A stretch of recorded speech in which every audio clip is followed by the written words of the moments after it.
Question mark यही लगता है कि उनकी आँख में टेप क्यों चिपकाया गया, फिर अगर वो नहीं है तो फिर ब्लड कैसे चल रहा है, और यदि है तो आँख में टेप क्यों लगाया गया।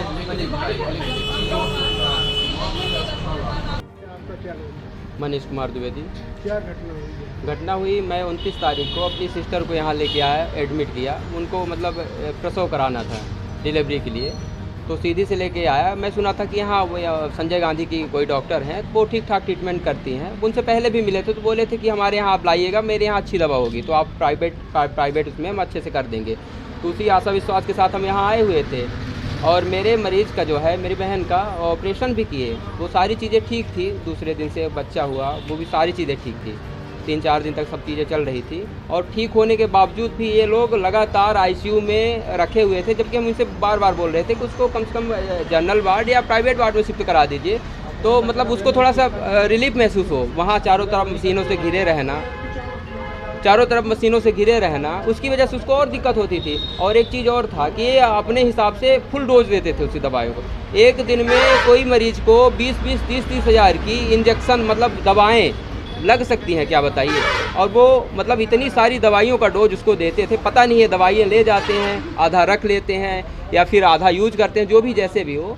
तो और तो जो भी था तो ठीक था। और लेकिन कल की रात को मेरी बहन सब ठीक थी, कुशल मंगल थी। सुबह हम कई बार उनसे बोले, एक दिन पहले से भी बोल रहे थे कि आप प्राइवेट में शिफ्ट कर दो, और इन्होंने बोला कि हम शिफ्ट कर देंगे। लेकिन जब कल की बात हुई तो सुबह में मैं बोला कि आप शिफ्ट कर दो, और ये तैयार भी हुए कि हो गया, फिर दोपहर में कर देंगे। दोपहर के बाद ये फिर बोले कि अब शाम को 6 बजे तक कर देंगे।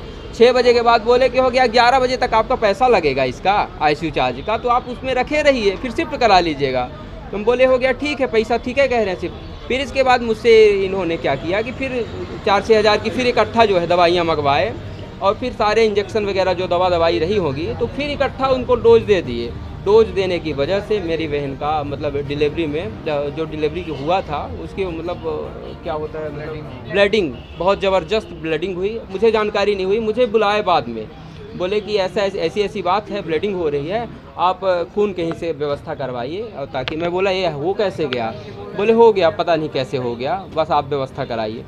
फिर इन्होंने क्या किया, उसका ऑपरेशन वगैरह किया, और कहते हैं बच्चेदानी निकालिए, कहीं कुछ कहते हैं। स्वस्थ मरीज़ था, सब कुछ कुशल मंगल था, कहीं कुछ भी प्रॉब्लम नहीं थी। ये था कि आप वहाँ से अगर डिस्चार्ज कर देते तो डायरेक्ट घर भी चले जाते। मैं आपको पूरा वीडियो और साक्ष्य दिखाऊंगा, मरीज़ का दिखाऊंगा, सारी चीज़ें, उसकी गतिविधियाँ, उसके बोल बदकाव, सारी चीज़ें मैं बताऊँगा।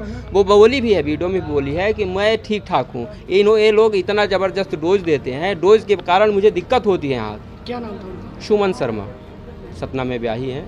तो इनके लापरवाही की वजह से, क्योंकि इनका एक वो चलता है बहुत ज़बरदस्त, मतलब कहीं ना कहीं रैकेट चलता है। ये लोग क्या करते हैं कि मरीज को फंसा के रखते हैं। अगर मरीज़ ठीक ठाक हुआ तो फिर क्या करते हैं कि उसको कुछ न कुछ ऐसी इंजेक्शन दे देंगे, उसको मतली आने लगेगी, चक्कर आने लगेगा, कुछ आने लगेगा, तो उसको लगेगा नहीं गड़बड़ है, मरीज़ को खुद लगेगा, और फिर एडमिट कर लेते हैं कि नहीं आप आ रहे, फिर बताएंगे आप तो बहुत ख़राब है, अरे बड़ा क्रिटिकल केस है। मेरी बहन के साथ ऐसे ही बोलते थे कि अरे बड़ा क्रिटिकल केस है। कुछ भी नहीं था, ऑपरेशन के बाद सारी चीज़ें ठीक ठाक थी। मेरे पास वीडियो है, साक्ष्य है, वो सारी चीज़ें ठीक ठाक बोल रही थी कि अब डिस्चार्ज करो, कोई दिक्कत नहीं, आज चल सकते हो। लेकिन फिर भी ये ऐसे मतलब इनका एक हिसाब किताब जो रहता होगा इनकी टीम का कि नहीं कुछ टाइम तक रखना है और निचोड़ना है। बहुत ज़बरदस्त निचोड़ते हैं, पता ही नहीं चलता, लगता है कि 25-50 हज़ार में काम हो जाएगा।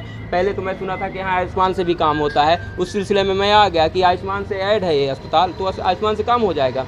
लेकिन यहाँ आने के बाद स्थितियाँ ये हुई कि पहले एडमिट कर लिए कि मतलब बोले अब बहुत ख़राब केस हो चुका है, अब जैसे पैसे वैसे जमा करवाइए। 60-70 हज़ार रुपये मुझे उसी दिन जमा करवा लिए थे, 70-80 हज़ार रुपये सारी चीज़ों का जमा करवा लिए थे।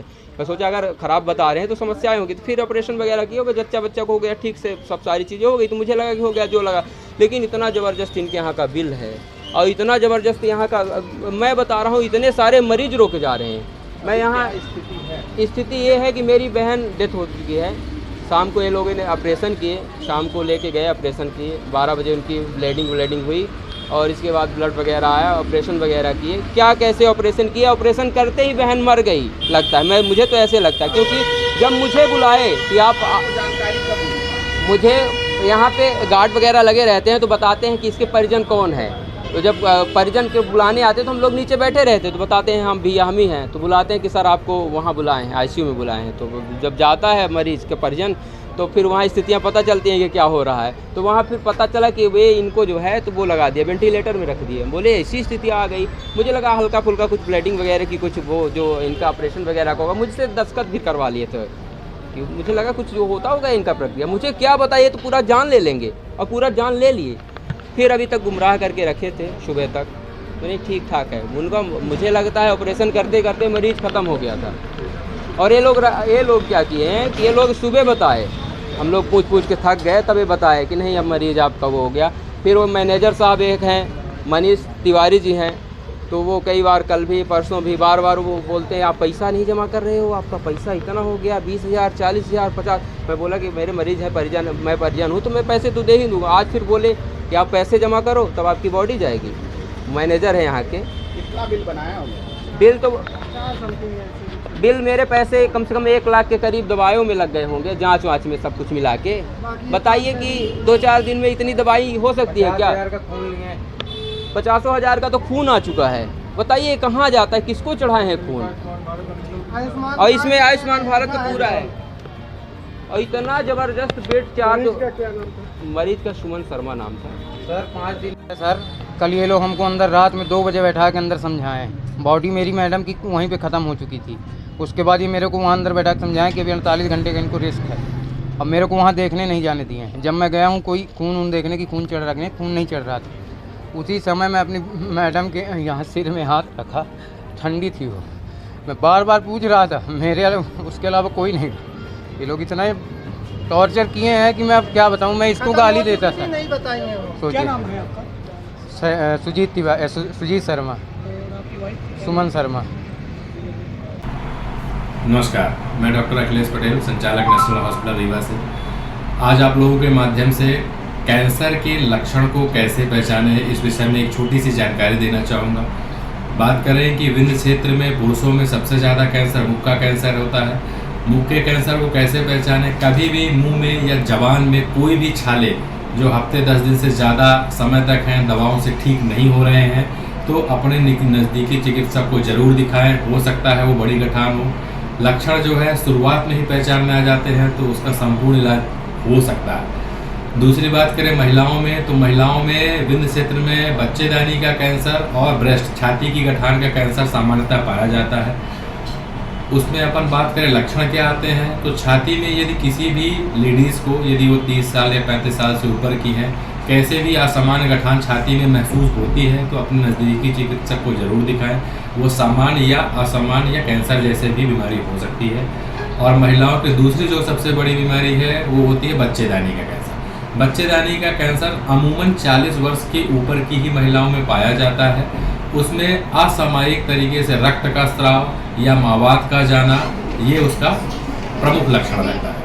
तो यदि किसी भी महिला को असामान्य रक्तस्राव और मावात जाने की शिकायत लगातार बनी हुई है तो अपने नज़दीकी चिकित्सक को जरूर दिखाएं। ये हो सकता है कि बड़ी बीमारी हो। समय रहते यदि इसका पता लगा लिया गया तो इसका इलाज पूरी तरीके से उपलब्ध है। और ये इलाज हम नेशनल अस्पताल रीवा में आयुष्मान, ESIC एवं विभिन्न सरकारी योजनाओं के द्वारा निःशुल्क उपलब्ध कराने के लिए संकल्पित। नमस्कार।